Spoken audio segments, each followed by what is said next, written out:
Bienvenida o bienvenido a esta exploración. Hoy tenemos entre manos un material muy particular, la verdad.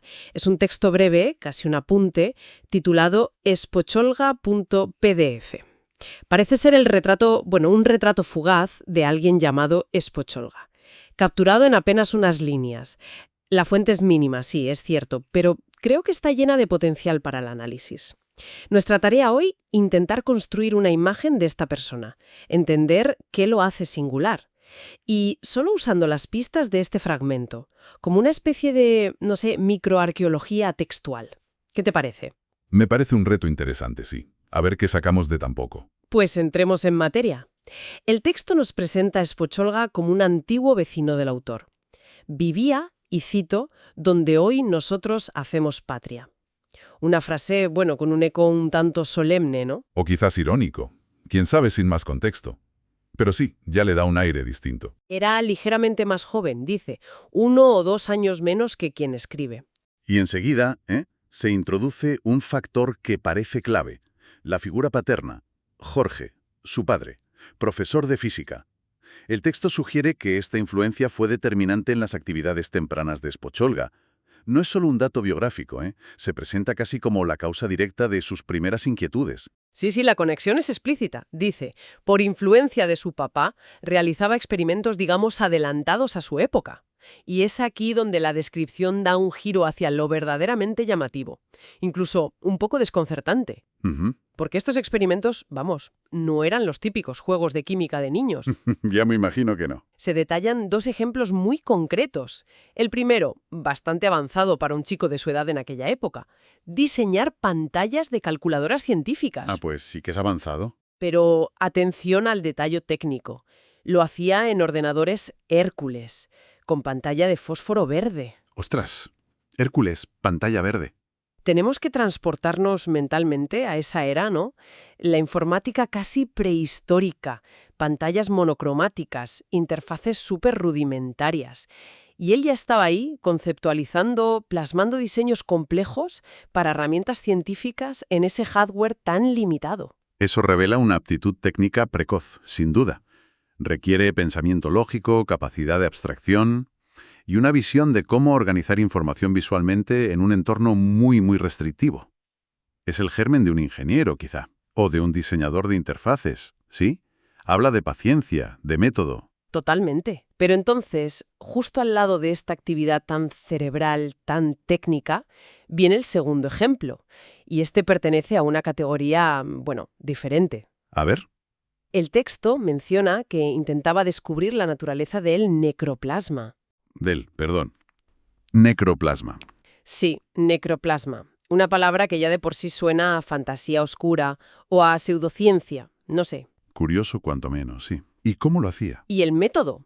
Pues agárrate, echando agua a los enchufes eléctricos. No me digas. ¿En serio? Tal cual lo cuenta el texto. Madre mía. Aquí la cosa cambia radicalmente, claro.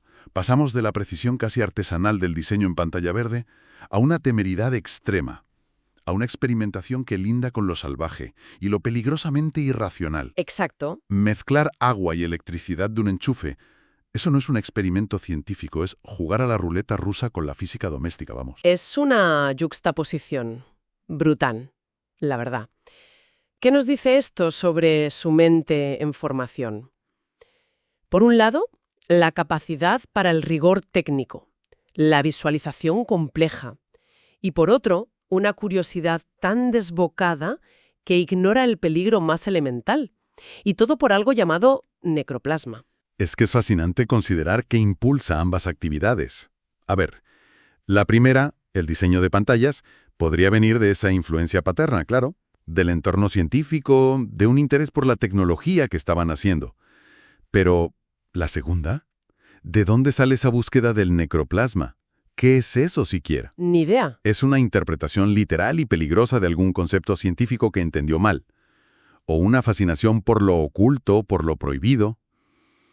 ¿O quizás simplemente una falta de comprensión del riesgo magnificada por una imaginación febril? podría ser una manifestación extrema de esa mentalidad de experimentar, la heredada del padre, pero llevada a un terreno completamente distinto, sin las barreras de la seguridad o la lógica convencional. Como si dijera, mi padre explora la física conocida, pues yo exploraré lo otro. Claro. Aunque ese otro sea potencialmente letal y conceptualmente, peculiar como mínimo. Exacto. Muestra una mente que no se conforma con un solo modo de explorar el mundo. Necesita tanto la estructura y la lógica, diseñar pantallas, como la transgresión y el misterio, buscar el necroplasma. Es una dualidad muy marcada desde joven. La influencia paterna está ahí, sí, pero la forma en que se manifiesta es absolutamente personal. Y en un caso, extremadamente arriesgada. Es casi como si estuviera probando los límites de la realidad de dos maneras opuestas, a través de la manipulación precisa de la tecnología Ajá. y a través de la confrontación directa y peligrosa con las fuerzas físicas básicas. Una exploración hacia afuera, la tecnología, y una hacia adentro de lo desconocido, aunque sea de forma temeraria. Muy bien visto, sí. Y bueno, tras dejarnos con esta imagen tan potente de su juventud, el joven técnico y el alquimista peligroso, no sé cómo llamarlo, el texto da un salto en el tiempo. Cierto. Nos cuenta que es de Spoczolga hoy, y la revelación, pues, mantiene esa línea de singularidad. Efectivamente, el texto informa que actualmente es poeta e ingeniero matemático. Ahí está. No una cosa o la otra, sino ambas, y que reside en Santiago con su familia. Esta resolución de su trayectoria vital es en sí misma tan interesante como sus experimentos juveniles. Poeta e ingeniero matemático. De nuevo, la dualidad. Vivimos en una sociedad que a menudo traza una línea muy gruesa entre las ciencias y las humanidades, ¿no? La famosa brecha de las dos culturas. Desde luego. Se espera que uno elija un bando, por así decirlo. ¿Cómo encaja Spoczolga en esto? Parece desafiar esa dicotomía por completo. Totalmente. Y conecta de forma muy reveladora con su pasado, creo yo. La ingeniería matemática requiere lógica, abstracción, rigor, estructuras complejas, habilidades que ya se adivinaban en el diseño de pantallas en Hércules. Claro. Exige una mente analítica, capaz de manejar sistemas formales. Y por otro lado, la poesía requiere sensibilidad hacia el lenguaje, capacidad para la metáfora, exploración de la subjetividad, una mirada no literal sobre el mundo. Exacto. Y aquí es donde uno se pregunta, ¿podría esa búsqueda del necroplasma, por extraña y peligrosa que fuera, podría ser una manifestación temprana de una mente que busca ir más allá de lo puramente fáctico, de lo medible? Interesante. Una búsqueda de otro tipo de verdad, quizás. No sé. Es una conexión intrigante, sí. Como si la temeridad y esa fascinación por lo desconocido y lo no científico, el necroplasma, hubieran encontrado una vía de expresión más segura y, socialmente aceptable en la exploración poética. Podría ser. Quizás la poesía le permite explorar esos enchufes metafóricos sin electrocutarse, ¿no? Podría interpretarse así, sí. La poesía, al igual que la matemática avanzada, opera con símbolos y abstracciones. Ambas disciplinas buscan patrones, estructuras subyacentes, formas de expresar realidades complejas. ¿Cierto? Una lo hace a través de la lógica formal y la cuantificación, la otra a través del lenguaje figurado y la resonancia emocional. Quizás para Spoczolga no son mundos tan separados como pensamos habitualmente. ¿Y tú crees que una disciplina alimenta a la otra, en su caso? A veces se habla de eso, ¿no? De cómo la estructura matemática puede influir en la forma poética. O al revés. O cómo la capacidad de pensamiento lateral de un artista puede ayudar a un científico a encontrar soluciones creativas. Es muy posible. No tenemos los detalles de su obra, claro, ni poética ni matemática, pero podemos especular. Quizás su poesía tiene una precisión estructural o conceptual, inusual, influida por su formación matemática.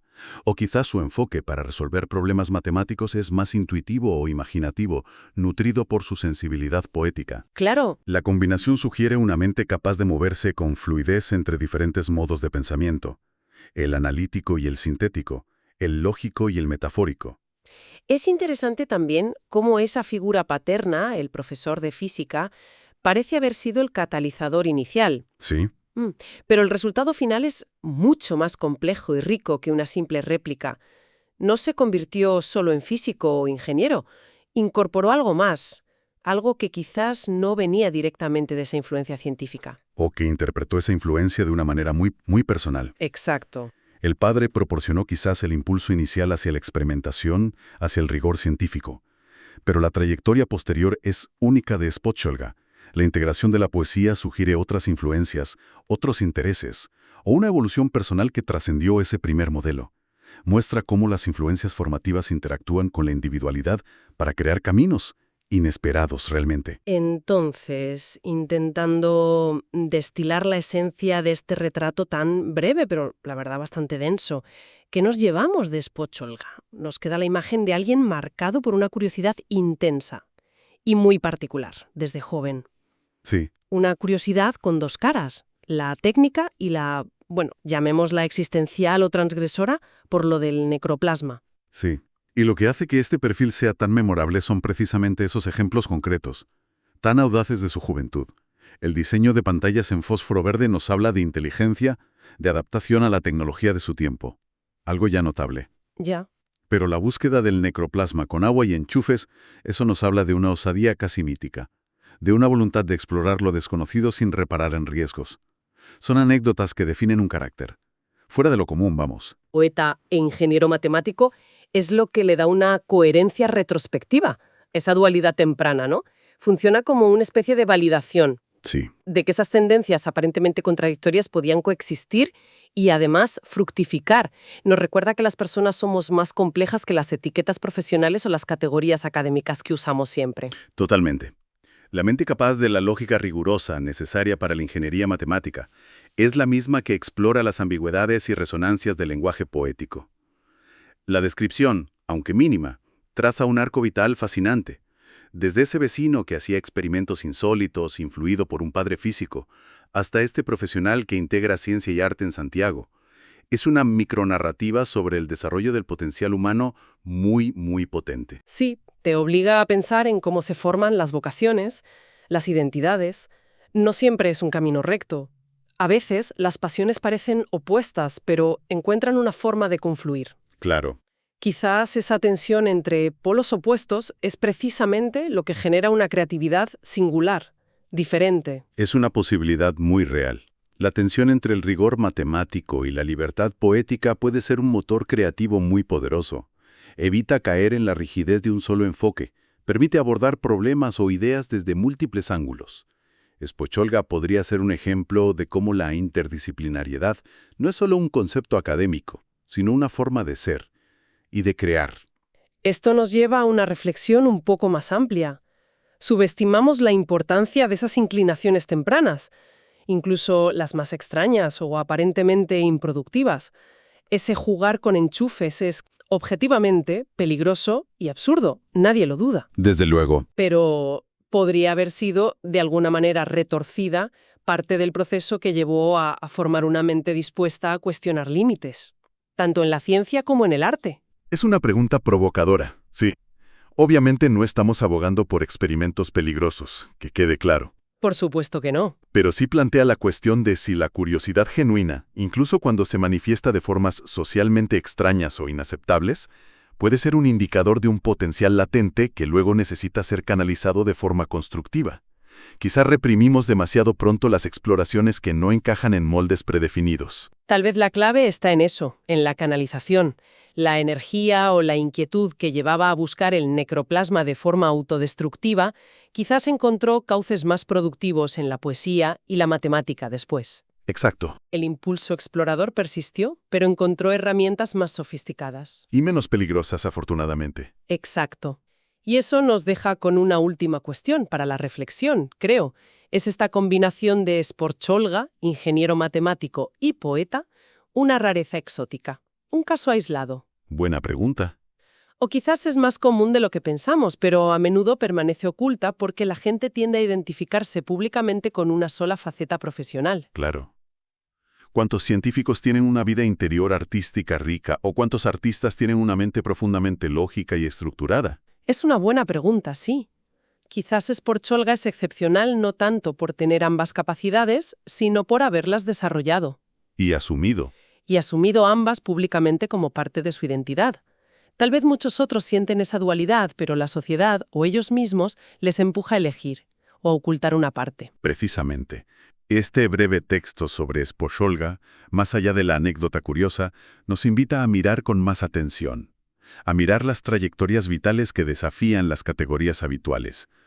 Nos recuerda que el potencial humano es vasto y a menudo sorprendente en sus combinaciones. Una idea valiosa, creo, para seguir considerando mucho después de haber leído este fragmento.